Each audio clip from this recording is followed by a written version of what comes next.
Saudações, tribo de luz, sejam muito bem-vindos ao meu canal. Para quem não me conhece, eu sou Carol Bandeira e hoje a gente vai falar um pouco sobre mediunidade na Umbanda. Nós estamos falando aqui no curso Equilíbrio Mediúnico a sequência de uma visão geral aonde você pode desenvolver, aprender a educar a sua mediunidade para que você tenha uma vida mais leve, mais saudável e mais feliz. Então hoje a gente vai falar sobre a mediunidade na Umbanda. Vamos lá!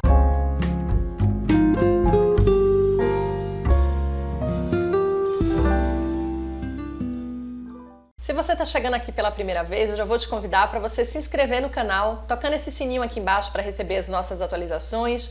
Nós estamos postando vários vídeos durante a semana. E aí a gente tem a série Em Busca do Sagrado, a gente tem orações, mensagens da espiritualidade. Então, se você é novo aqui, seja muito bem-vindo. Já dá um joinha nesse vídeo também e compartilha com seus amigos para que você possa me ajudar a que mais pessoas possam ter acesso a esse conhecimento. Eu decidi fazer um curso sobre mediunidade porque eu sofri muito com a mediunidade. Eu conto isso para vocês aqui no vídeo 1, a história bizarra, né, do meu início mediúnico. Se você não assistiu, eu vou deixar a descrição aqui embaixo. A minha missão aqui nesse canal é realmente poder ajudar pessoas que estão tendo problemas mediúnicos. E eu te convido a você me ajudar nessa missão, compartilhando para o máximo de pessoas possíveis, porque muitas vezes um vídeo pode acalentar um coração e trazer uma luz no fundo do túnel para alguém, né? Então, por favor, me ajude nessa missão. Bom, hoje a gente vai falar sobre Umbanda e mediunidade. A gente vai falar a partir de dois aspectos. Da mesma forma que eu fiz no vídeo anterior, eu vou contar uma breve síntese da Umbanda no primeiro momento e no segundo momento eu vou falar como funciona o processo mediúnico nas Umbandas, tá? Para a gente compreender a história da Umbanda, eu trouxe para vocês aqui alguns livros que eu acredito o seguinte: para você partir para qualquer estudo, você tem que partir de um referencial teórico. Então você precisa compreender de onde as coisas surgiram e a partir daí você entender quais são os autores e quais são as tradições que existem dentro daquilo para você poder fazer uma escolha consciente. A Umbanda é completamente diferente do Espiritismo nesse sentido. O Espiritismo ele tem um conhecimento único que veio a partir dessa compilação de Allan Kardec e trouxe uma sistematização do conhecimento. Isso não acontece na Umbanda. Você tem diversas vertentes de Umbanda, cada terreiro vai fazer, ou cada templo vai fazer a sua prática mediúnica da forma que ele considera correto, a partir muitas vezes das orientações que os próprios guias da casa dão. Por isso que é muito comum que você encontre umbandas completamente diferentes. E eu gostaria realmente de fazer essa observação aqui. Isso foi uma coisa que confundiu muito a minha cabeça. Teve um determinado momento na minha vida que eu tomei uma aversão à Umbanda e falei, não quero isso para minha vida. E depois eu fui compreendendo que existem outras formas de fazer Umbanda. Como que surgiu a Umbanda? A Umbanda surgiu a partir da incorporação do Caboclo das Sete Encruzilhadas no Rio de Janeiro, em 1908, através do médium Zélio de Moraes.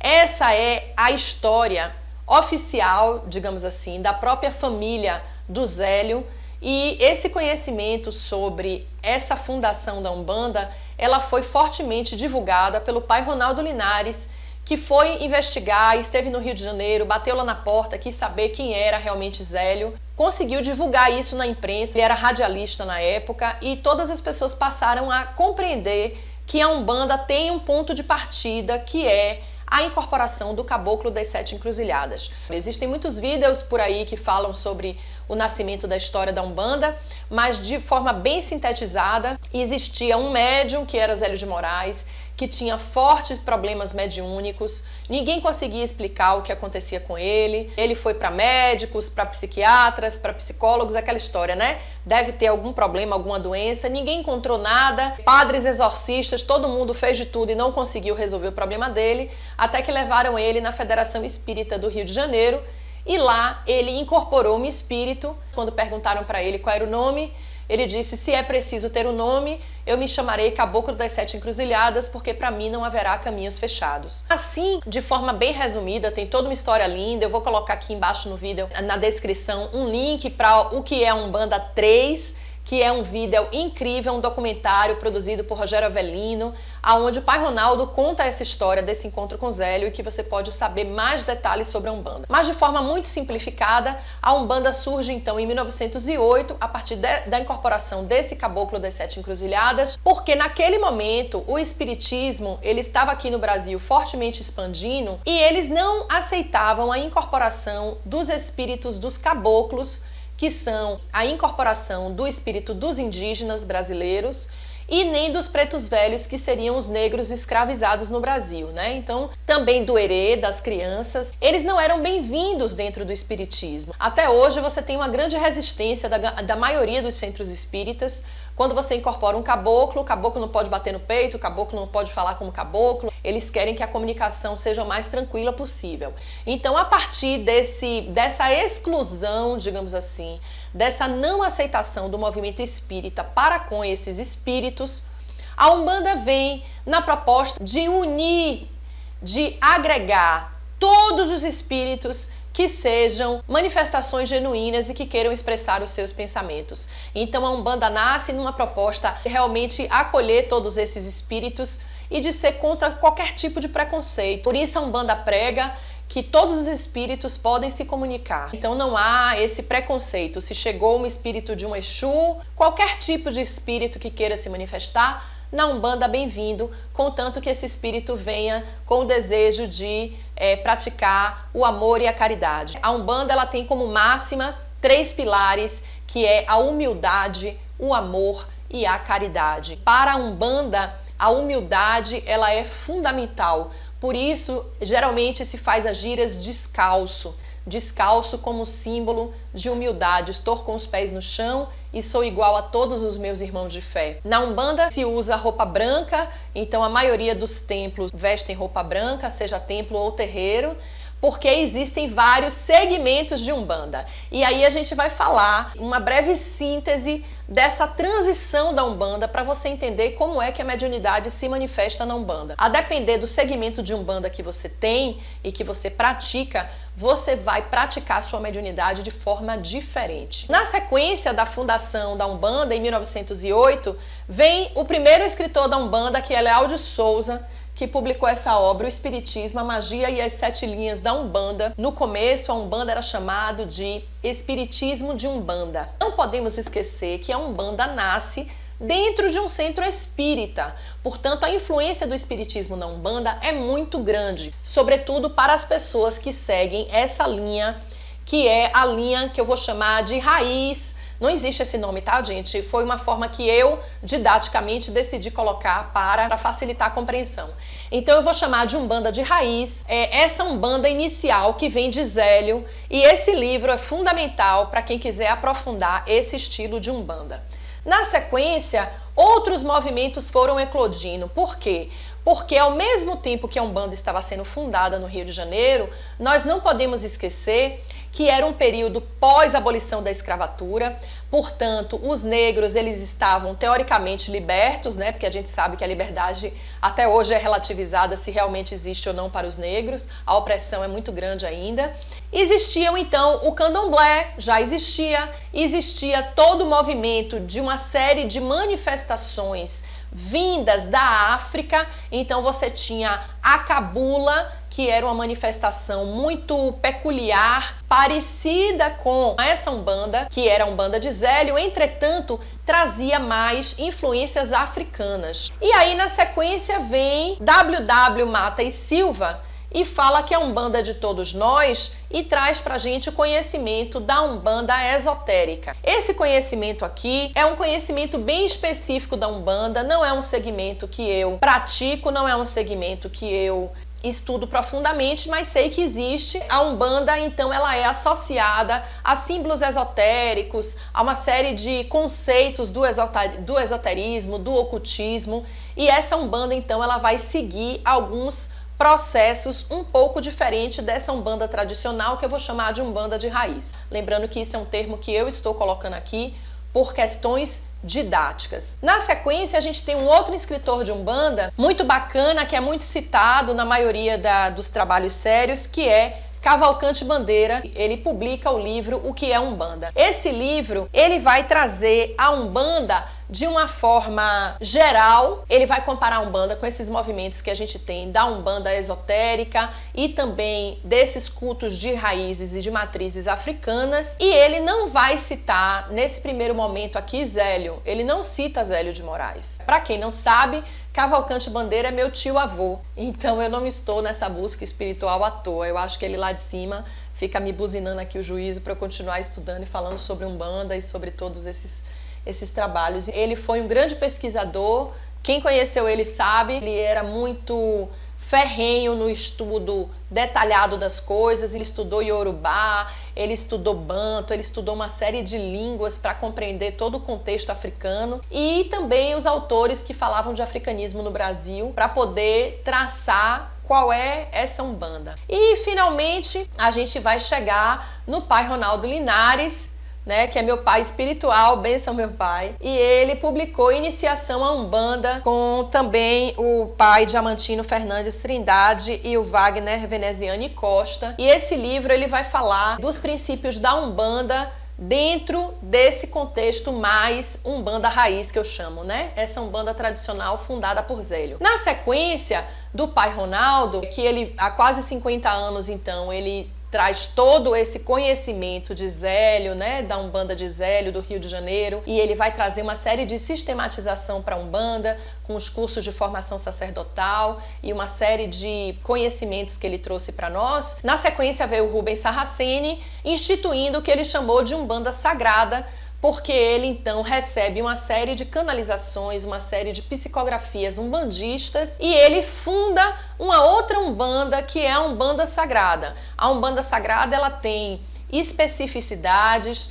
ela tem conhecimentos específicos, práticas específicas que são fortemente explicadas em uma série de livros que foram publicadas pelo Rubens Sarraceni. E aí na sequência vem outros autores como Alexandre Comino, que foi filho de Rubens Sarraceni, e tantos outros escritores de Umbanda que hoje você tem no cenário brasileiro. O que eu quero deixar claro nesse vídeo é que a Umbanda ela possui essas diferenças de vertentes, e essas diferenças de vertentes elas vão determinar as diferenças de práticas. Se você tem uma Umbanda que vem mais baseada nessa Umbanda de raiz, nessa Umbanda de Zélio, ela vai se aproximar mais do espiritismo, porque de fato foi de onde nasceu a Umbanda, a partir de uma desinência do espiritismo. Muitas pessoas chamam também de mesa branca, então são as Umbandas aonde estimulam muito o estudo, são Umbandas que se aproximam muito dessa questão do silêncio. Então, por exemplo, na tenda Nossa Senhora da Piedade não se toca atabaque, eles cantam, eles entoam os pontos, né? Mas eles não tocam atabaque. E aí, quando você vai para essa Umbanda que tem uma fusão mais com o africanismo, você vai ter o atabaque e você vai ter as giras de Umbanda, né? Onde você tem toda uma forma de incorporação peculiar, e essa é a segunda parte do vídeo que eu vou contar agora. Como que se processa a mediunidade na Umbanda? O processo de desenvolvimento na Umbanda ele é muito natural e ele é mais livre, ele não é tão rígido quanto no espiritismo, que tem todo um método que você tem que seguir. Você começa a frequentar um templo de Umbanda e você começa, geralmente, se você é médium, você vai estar aqui sentado na assistência, né? E aí, eventualmente, você vai começar a incorporar na assistência. Vai ter algum momento que os guias da casa ou que a própria dirigente da casa te chama e fala: olha, querido, você está incorporando aqui na assistência, você precisa fazer uma educação mediúnica, se você quiser fazer parte da nossa gira. E aí você começa a fazer parte do grupo mediúnico da casa. Provavelmente você vai vestir branco, você vai usar ou saia ou calça, a depender, cada terreiro, né, ou cada templo tem uma designação de um estilo de roupa, de vestir. Tem uns que são mais rígidos, colocam somente calça, tem outros que têm liberdade de qualquer estilo de saia branca. E aí você vai começar a incorporar nas giras de uma forma muito livre. E ali você vai incorporando os espíritos, e qualquer espírito você pode incorporar. Então vai ter momentos que você vai estar incorporando Exu, vai ter momentos que você vai estar incorporando Caboclo, Preto Velho. A gente vai ter aqui no canal em breve vídeos explicando cada uma das entidades, tá? O que é o Caboclo, o que é o Preto Velho, quais são os espíritos que se trabalha no espiritismo, tudo isso a gente vai estudar aqui no canal. Então, teoricamente, o seu desenvolvimento na Umbanda, ele é mais rápido. Eu digo teoricamente porque você tem a oportunidade de adentrar, de fazer parte de uma corrente mediúnica muito mais cedo do que no espiritismo. No espiritismo você teria que passar por uma série de cursos para você adentrar uma corrente mediúnica. Entretanto, isso não quer dizer que necessariamente a sua educação mediúnica ela vai ser mais rápida. Você pode adentrar mais cedo, mas você pode levar muito mais tempo para se desenvolver, justamente porque você não entende os processos ou porque a sua mediunidade ainda está de forma muito verde, imatura, e você não tá pronto para tá ali naquela gira se desenvolvendo. Então, às vezes, você vai ficar ali anos na gira até você realmente conseguir atingir um patamar de realmente você ter consciência de quem você está incorporando. O processo de desobsessão é completamente diferente. Cada casa faz de um jeito. Tem casas que Exu incorpora e vai fazer a limpeza e levar aquelas entidades mais perturbadoras. Já tem outras casas onde você vai sentar num banquinho, vai se fazer um círculo ao seu redor com 7 médios ou com 5 médios, enfim. E aí um médium vai tirar aquele espírito que estava em você e um doutrinador, alguém que seja ali da corrente, vai conversar com aquele espírito sofredor. O ruim disso é que se você não tem experiência, se você nunca viu alguém incorporar, às vezes o visitante ele fica um pouco assustado, né? Ele fica com medo daquela entidade que está incorporando. Nesse ponto eu acho que o espiritismo é legal, porque você não vê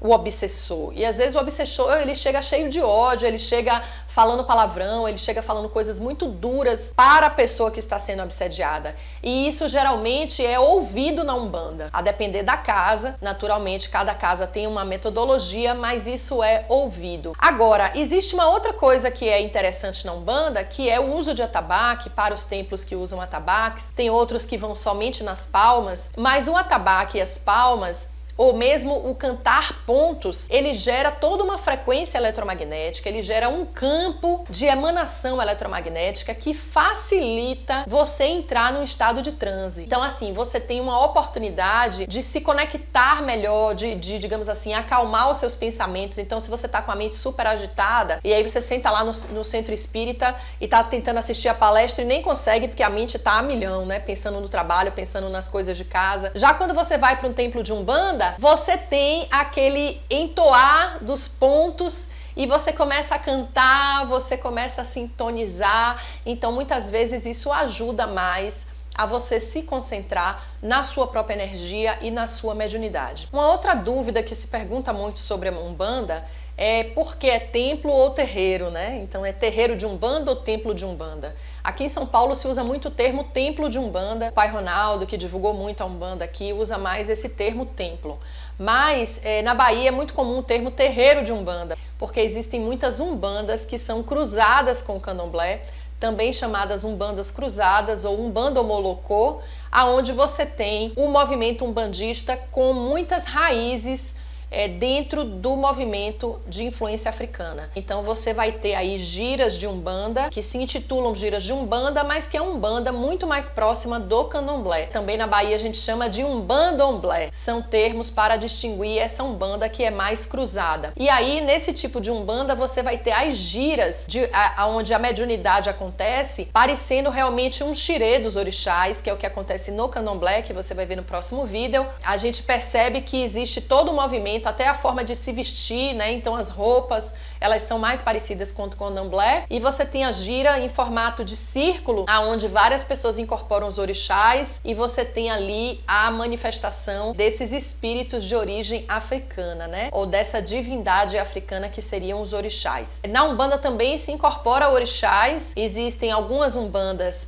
como a Umbanda de Mesa Branca, que ela trabalha de forma mais tranquila, sentada, incorporando os espíritos, né, sofredores, etc. E você tem essa Umbanda que é mais a Umbanda de giro, onde as pessoas incorporam também os orixás, que são os espíritos que se manifestam na frequência, na linha desses orixás, que seriam as divindades africanas, que tem todo um panteão aí de divindades africanas muito praticadas no Candomblé e nas religiões de matrizes africanas. O conhecimento é muito extenso, o vídeo ficaria muito longo aqui se a gente for explanar um por um. O objetivo principal é que você se instigue para pesquisar o tema. Bom, dá um joinha nesse vídeo, se inscreve aqui no canal se você ainda não é inscrito, tocando esse sininho, compartilha com seus amigos e eu espero que esse vídeo tenha te ajudado a você compreender um pouco mais como funciona a mediunidade na Umbanda, que é diferente do espiritismo e do Candomblé. Se você gostou do tema Umbanda e você quer pesquisar mais, eu vou colocar a descrição aqui embaixo,